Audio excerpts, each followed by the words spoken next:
Eighth lesson.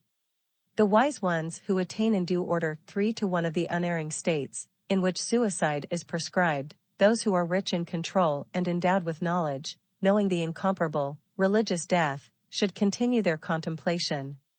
1. Page 75. Knowing the twofold obstacles, i.e. bodily and mental, the wise ones, having thoroughly learned the law, perceiving in due order, that the time for their death has come, get rid of carmine. 2.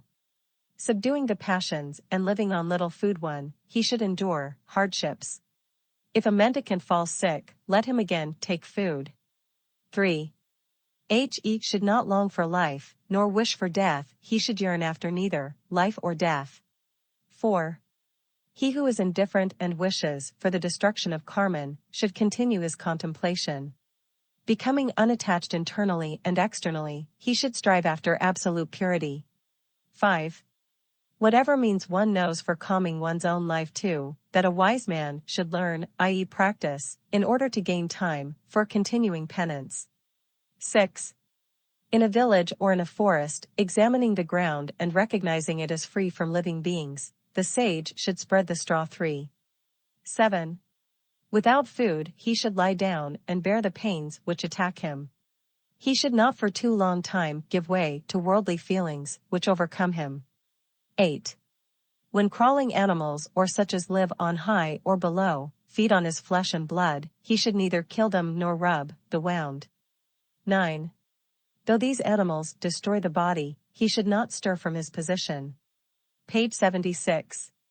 After the Isravas have ceased, he should bear pains, as if he rejoiced in them. 10. When the bonds fall off, then he has accomplished his life. We shall now describe a more exalted method. 1. For a well-controlled and instructed monk. 11. This other law has been proclaimed by Natriputra. He should give up all motions except his own in the thrice threefold way. 2. 12. He should not lie on sprouts of grass, but inspecting the bare ground he should lie on it. Without any comfort and food, he should there bear pain. 13.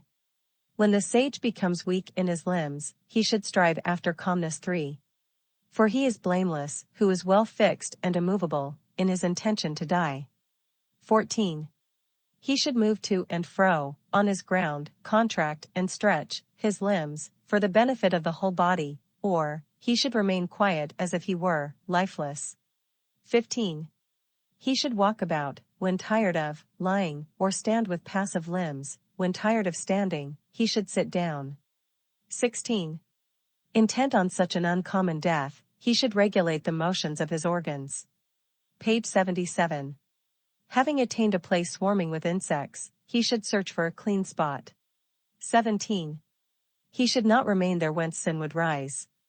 He should raise himself above sinfulness, and bear all pains. 18. And this is a still more difficult method. 1. When one lives according to it, not to stir from one's place, while checking all motions of the body. 19. This is the highest law, exalted above the preceding method. Having examined a spot of bare ground, he should remain there, stay, O Brahmana. 20. Having attained a place free from living beings, he should there fix himself. He should thoroughly mortify his flesh, thinking, there are no obstacles in my body. 21. Knowing as long as he lives the dangers and troubles, the wise and restrained ascetic should bear them as being instrumental to the dissolution of the body. 22. He should not be attached to the transitory pleasures, nor to the greater ones. He should not nourish desire and greed, looking only for eternal praise. 23. He should be enlightened with eternal objects too, and not trust in the delusive power of the gods. Page 78. A Brahmana should know of this and cast off all inferiority. 1. 24. Not devoted to any of the external objects, he reaches the end of his life, thinking that patience is the highest good. He should choose one of the described 3 good methods of entering nirvana. 25. Thus I say. End of the 7th lecture, called Liberation. Footnotes. 74:1 Ahasaniga. It had those qualities which are required of a thing the mendicant may accept. 74:2 Apargagahia equals Ahaparagrahita. 74:3 The preceding lessons treated of suicide conceded to sick persons as a means of entering nirvana. The 8th lesson, which is written in slokas, describes the different kinds of religious deaths which form the end of a 12 years mortification of the flesh, samlakana. But the ascetic must ask and get the permission of his guru before he commits suicide. 75:1 Compare Lecture 7, Lesson 6, Section 3.